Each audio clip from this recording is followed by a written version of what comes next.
Angry villagers protested the raid, which they claimed killed 17 of their neighbors.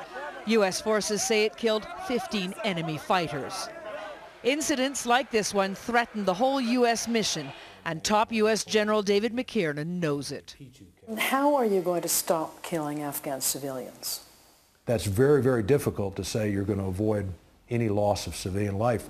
That hard truth is at the heart of an information war raging in Afghanistan. The Taliban claim to show how brutal U.S. troops massacre innocents. The U.S. military says, in fact, 80% of Afghan civilians are killed by the Taliban. And they fight back with their own video. Here, 14 children on their way to school meeting a suicide bomber. But there's huge frustration that any time the U.S. military is honest about its lethal mistakes, that's used against them. This interview will be leveraged by the Taliban. They will use it to say that U.S. forces kill innocent civilians, when the truth of the matter is they do. Well, you both do. We try to avoid it.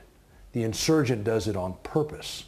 Up to 30,000 U.S. reinforcements arriving in Afghanistan will bring the total international force to 70,000. So violence is bound to escalate.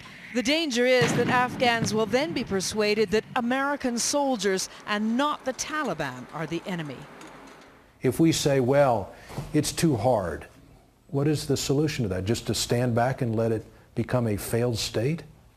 U.S. success in this complex war depends as much on controlling the message as deploying the guns. Elizabeth Palmer, CBS News, Kabul.